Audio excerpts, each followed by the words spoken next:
Mr. Charles McCabe, if you'll be so kind as to tell us all, what are my shortcomings as a poet?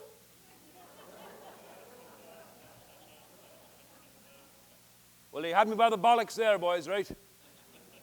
But the wine gave me courage, and I had strong feelings for words, then as now. So I says to him, aren't you the man, sir, who fell ill and was advised by his doctor to give up the drink? I was, says he.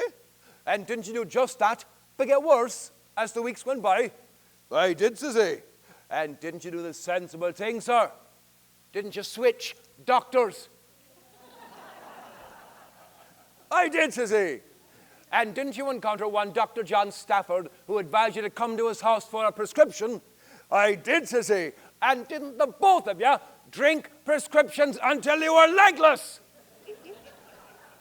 We did, says he. And I honor that occasion with these glorious words.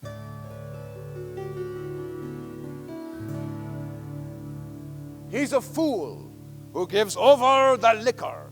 It softens the skinflint at once. It urges the slow coach go quicker. Gives spirit and brains to the dunce. What do you think about that now? It's just a little piece about the drink, sir. There's neither the depth nor the dignity, sir, of true poetry. It was like I'd fired a gun in the place. All the talking stopped, all the laughter stopped, and it was clear that this company, like their Gaelic ancestors, took their poetry seriously. All eyes turned to Carolan. Well, that's all very well, McCabe. But sure, there's little easier in this world than finding fault with another man's words. So perhaps we could hear something deep and dignified from your good self now. But I was truly, for you see, I was being asked to lay my life's work before some of the great people of the old stock.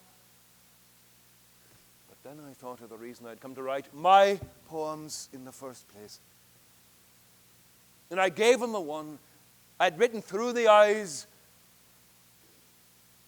of a young girl of my own family.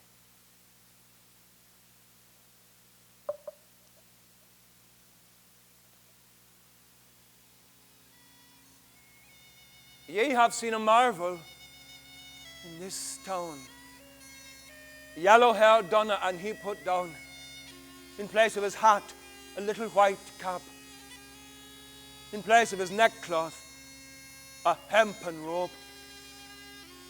I've come all night without any sleep, like a little lamb in a drove of sheep, with naked breast and hair awry, over yellow-haired Donna to raise my cry.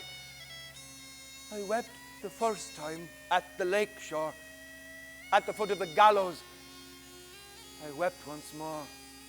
I wept again with an aching head among the English,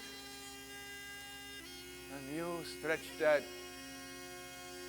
It was not the gallows that was your due, but to go to the barn and thresh the straw, and to guide your plough team up and down until you'd painted the green hills brown. Yellow-haired Donna, I know your case. I know what brought you to this bad place. It was a drink going round in the pipes alight, and the dew on the fields at the end of the night. Cooper, you that brought misfortune on my little brother was no stroller's son, but a handsome boy who was bold and quick and could draw sweet sounds from a hurling stick. Cooper, may a son not share your floor, nor a daughter ever leave your door.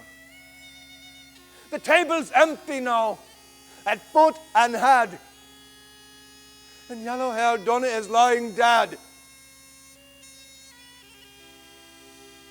Well, look, a very heavy silence settled hard in the room. But then Carolan says, that was a powerful bit of poetry, McCabe. Then fair play to you, man. Sure, this lad McCabe, he's got more game than sense.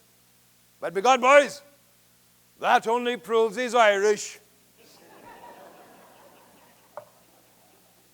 Well, there was more laughter, but by now it's clear the company was flagging. They were all ready for the bed, so I rose to leave. But Carolan took hold of my arm and he says, "Give me your hand, Mr.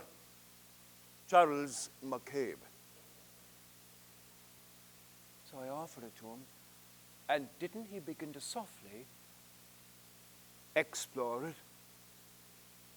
Oh, 'tis a good thing you're a fair poet, McCabe, for you've a hand like a tree stump. Farmer's son indeed, God help you. Hup! But you're lucky too, for you've a set of fingernails on you that would shame a cow. Myself, I break them too often. I'd rather not play at all till they grow back, for the brass strings won't sing without them, will they? But maybe Mr. Charles McCabe, between the two of us, we might always have enough nails for the job.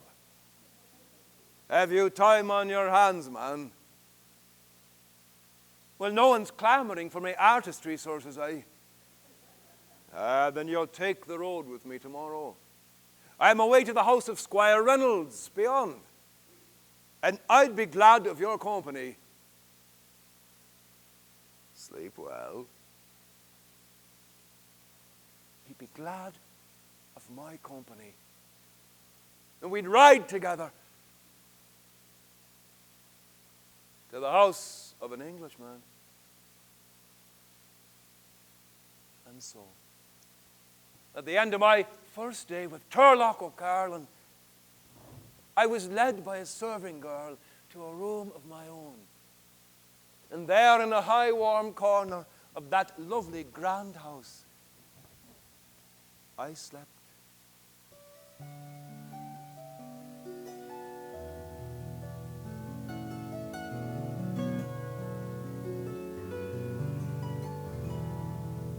And I dreamed of that journey to come.